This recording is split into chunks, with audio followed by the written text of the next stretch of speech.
Ninguém percebeu, mas um segredo escondido no nome do novo sumo pontífice, o Papa Leão XIV, nos traz alguns elementos importantes.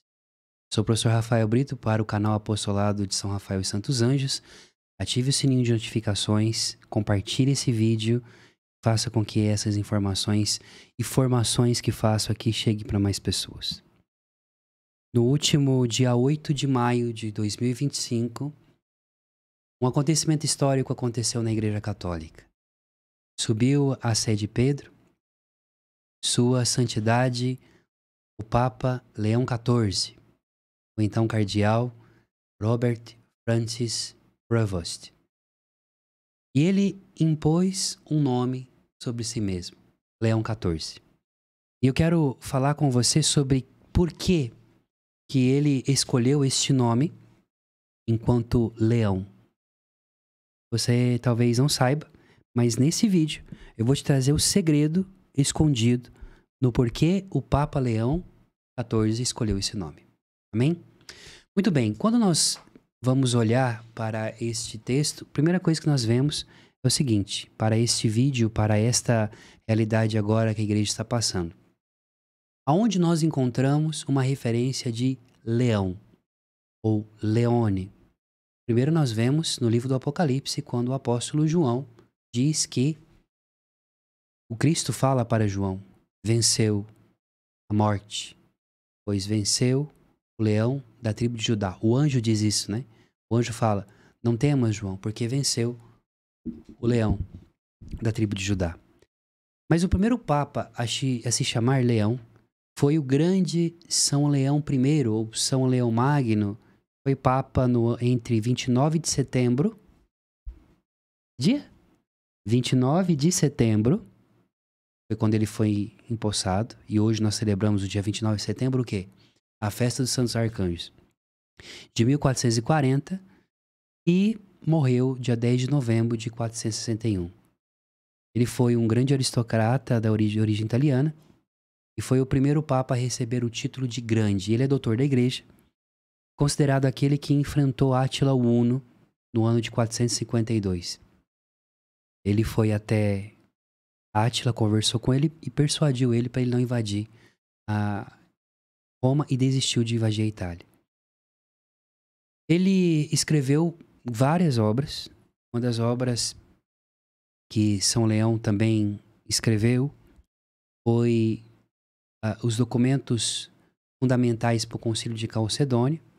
É esse concílio que tratou principalmente das questões cristológicas e elucidou as definições consideradas ortodoxas de que Cristo é a realidade da união hipostática das duas naturezas de Jesus, enfim. Então, é o Papa Leão I, é o Papa cristocêntrico, da cristologia, toda a teologia cristológica que nós temos hoje, devemos a esse Papa. Ele foi o Papa também que demonstrou, vamos dizer assim, um pulso firme, mas ao mesmo tempo também ele foi um grande reformador. Ele viveu, veja que lindo, ele viveu, foi um Papa que viveu também na Gália, né?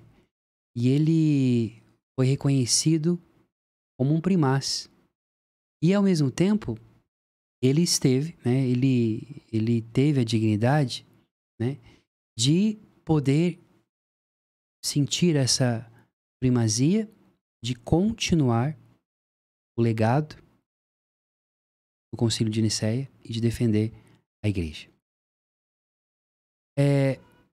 Aquilo que nós vamos ter também em relação a Leão é que São Leão Magno, ele foi alguém que viveu profundamente o amor ao evangelho.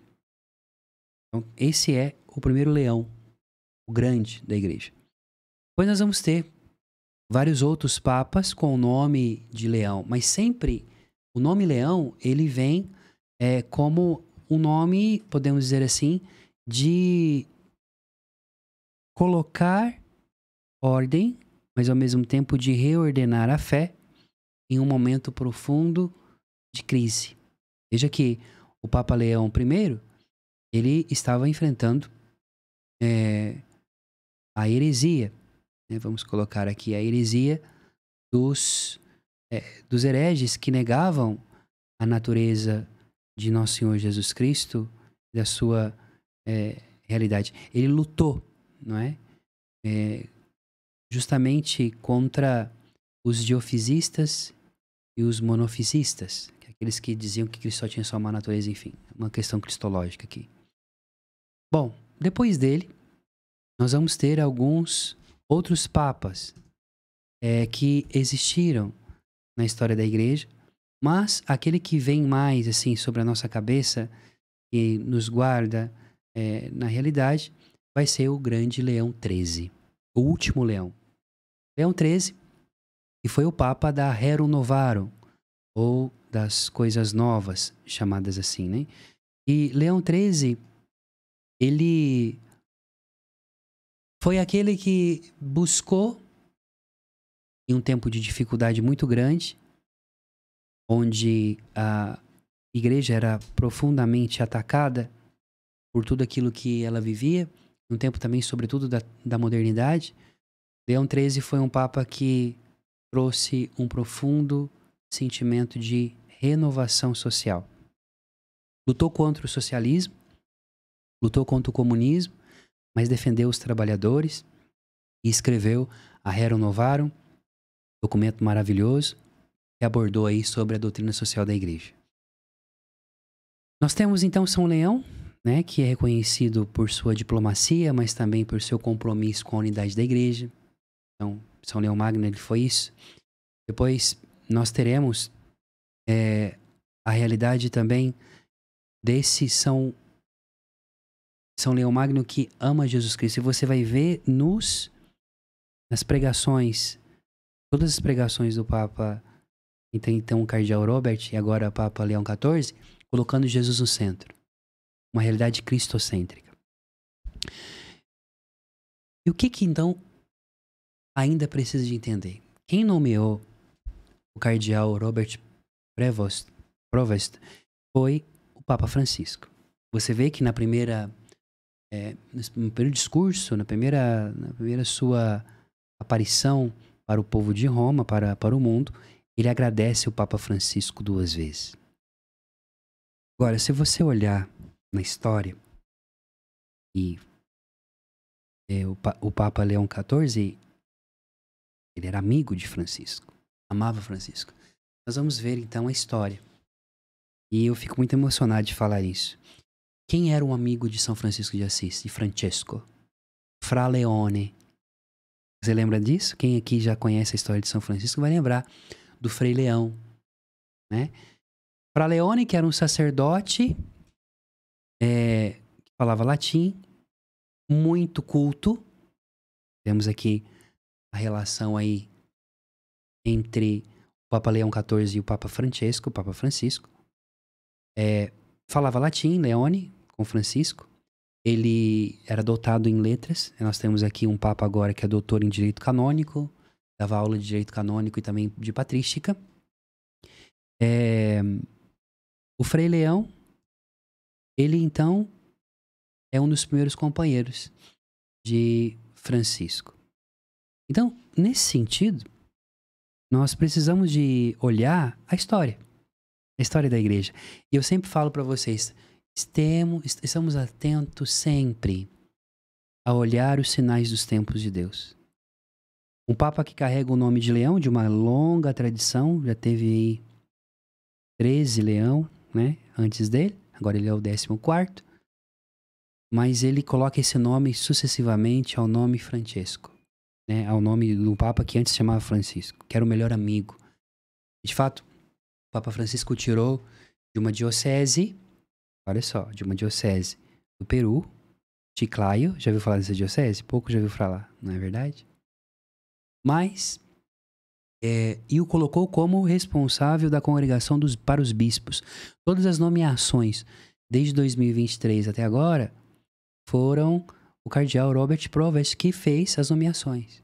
Era o responsável dos bispos no mundo. Portanto, um braço direito, alguém de muita e extrema confiança, o Papa Francisco. Ele coloca esse nome. Mas também ele fala sobre que o mal não prevalecerá. Leão XIII foi o Papa do exorcismo. Foi o Papa do século do Espírito Santo. Foi o Papa que lutou contra a infiltração da maçonaria na igreja. Então nós podemos esperar muito desse Papa. Esse é um segredo que eu queria tratar aqui no canal. Eu acredito que poucas pessoas perceberam, mas é muito lindo. Fra Leone e Francesco. Completamente diferentes uns dos outros, mas que buscam a unidade da igreja. É isso que vai acontecer neste pontificado. Louvemos a Deus pela vida do Papa Leão XIV e também por esse tempo na igreja. Quero convidar você a participar aqui da nossa novena das 21h30, aqui no canal 9 Dias com Nossa Senhora de Fátima. Lembrando você que você também pode ter várias informações aqui, sendo membro do Apostolado de São Rafael e Santos Anjos. Essa obra é o que nós dedicamos, proclamamos para fazer os anjos conhecidos. Muito obrigado por você estar aqui. Se você sente também, faça tua oferta, tua doação na chave Pix 19983241130 para que possamos ajudar o Padre Tarcísio, sacerdote com câncer, e nós ajudamos com as suas medicações. Muito obrigado. Deus abençoe e viva a igreja.